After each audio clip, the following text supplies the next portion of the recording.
Oke, mari kita lakukan perjalanan waktu. Mundur jauh ke sebuah era di mana ada satu kota yang jadi pusat magnet bagi semua ilmuwan, filsuf, dan pemikir hebat di seluruh dunia. Yap, kita akan menyelami zaman keemasan Islam, sebuah masa yang benar-benar mengubah arah peradaban manusia. Nah, sebelum kita mulai, saya mau tanya dulu nih. Coba bayangin 1200 tahun yang lalu, jauh sebelum ada universitas-universitas modern kayak sekarang, kira-kira kota mana ya yang jadi pusat pembelajaran paling canggih di planet ini? Jawabannya mungkin bakal bikin Anda kaget. Jawabannya adalah Baghdad. Ya, di bawah kekhalifahan Abbasiyah, kota ini bukan cuma sekedar ibu kota, tapi bisa dibilang otaknya peradaban dunia pada saat itu. Sekarang, pertanyaannya, gimana caranya mereka membangun itu semua? Jadi, gimana ceritanya sebuah dinasti bisa menciptakan ledakan intelektual yang luar biasa ini? Semuanya berawal dari sebuah pergeseran yang fundamental, sebuah perubahan paradigma. Dari yang tadinya mengandalkan pedang, sekarang beralih ke kekuatan pena. Gini deh, dinasti sebelumnya, yaitu Umayyah, itu fokus utamanya adalah ekspansi militer dan penaklukan wilayah. Keren sih, tapi dinasti Abbasiyah datang dengan visi yang sama sekali berbeda.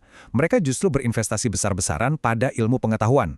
Mereka sadar kalau kekuatan sejati itu bukan cuma diukur dari seberapa luas wilayah kekuasaan, tapi seberapa dalam pengetahuannya. Makanya pendidikan yang tadinya cuma tradisional diubah total jadi sistematis dan terlembaga. Kesuksesan besar ini tentu aja nggak terjadi gitu aja.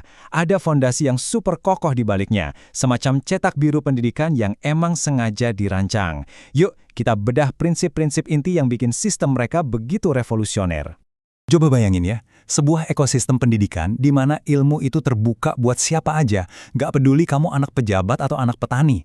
Terus, ilmu agama dan sains itu nggak diadu, malah dianggap sebagai dua sisi dari koin yang sama, saling melengkapi. Metode belajarnya juga nggak monoton, ada debat filosofis yang panas, ada juga eksperimen langsung di lab. Semua ini didukung oleh bahasa Arab sebagai bahasa persatuan para ilmuwan. Dan yang paling penting, para guru dan cendekiawan itu dihormati luar biasa. Lingkungan kayak gini kan, subur banget buat melahirkan para jenius. Oke, filosofi yang keren itu butuh wadah kan? Nah sekarang mari kita lihat di mana keajaiban-keajaiban intelektual ini terjadi. Ternyata, ada jenjang pendidikan yang sangat terstruktur loh. Dari level paling dasar sampai ke puncak penelitian dunia. Jadi, perjalanan seorang pelajar itu biasanya dimulai dari kutab. Di sini, mereka belajar dasar-dasar kayak baca, tulis, dan menghafal Al-Quran. Setelah itu, mereka bisa lanjut memperdalam ilmu di lingkaran studi atau halaqoh yang biasanya diadakan di masjid.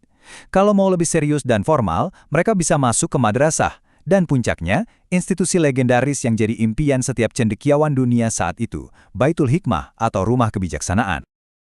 Tapi jangan bayangin Baitul Hikmah ini cuma perpustakaan biasa ya. Ini lebih mirip Google, NASA, sama universitas-universitas top dunia digabung jadi satu, tapi di abad ke-9. Disinilah naskah-naskah kuno dari Yunani, Persia, dan India diselamatkan, diterjemahkan, dipelajari, dan yang paling penting, dikembangkan lebih jauh lagi. Ini bisa dibilang pusat kolaborasi global pertama di dunia. Oke, tempatnya udah ada, sistemnya udah jalan. Sekarang, mari kita intip mata pelajarannya. Sebenarnya apa aja sih yang dipelajari di dalam institusi-institusi hebat ini? Lihat deh, kurikulum mereka itu komprehensif banget. Ada yang namanya ilmu agama untuk memahami spiritualitas dan hukum, tapi di sisi lain ada juga ilmu umum untuk memahami alam semesta. Filsafat, kedokteran, matematika, astronomi, kimia, semuanya dipelajari dengan semangat yang sama besarnya. Bagi mereka nggak ada itu yang namanya konflik antara iman dan akal. Keduanya justru jadi jalan untuk memahami kebesaran Sang Pencipta. Nah, dari ekosistem yang super terintegrasi inilah, pohon pengetahuan mereka menghasilkan buah-buah yang luar biasa. Siapa lagi kalau bukan para pemikir paling brilian yang pernah dikenal dunia? Kita sebut beberapa nama besar aja ya. Ada Al-Kindi, sang filsuf Arab, ada Ibnu Sina, yang di barat dikenal sebagai Avicenna, yang buku kedokterannya jadi buku wajib di Eropa selama 600 tahun. Dan tentu saja ada Al-Khawarizmi, bapaknya Al-Jabar. Bahkan kata algoritma yang kita pakai setiap hari di dunia teknologi itu berasal dari namanya loh. Coba bayangin, jejak pemikiran beliau ada di ponsel Anda sekarang juga. Jadi, buat apa semua ini? Apa warisan yang mereka tinggalkan untuk kita semua? Ternyata, dampaknya itu jauh-jauh lebih besar dari yang bisa kita bayangkan. Ada sebuah kutipan terkenal yang sering disebut-sebut pada masa itu. Tinta seorang sarjana lebih suci daripada darah seorang martir. Kalimat ini benar-benar mencerminkan mentalitas mereka. Bagi mereka, mencari ilmu itu bukan sekedar hobi, tapi sebuah misi suci. Inilah bahan bakar utama yang bikin mesin intelektual raksasa ini terus menyala selama ratusan tahun. Coba kita lihat alur perjalanan pengetahuan ini ya. Mereka mengambil kearifan kuno dari Yunani, Persia, dan India yang mungkin kalau nggak ada mereka bakal hilang di telan zaman.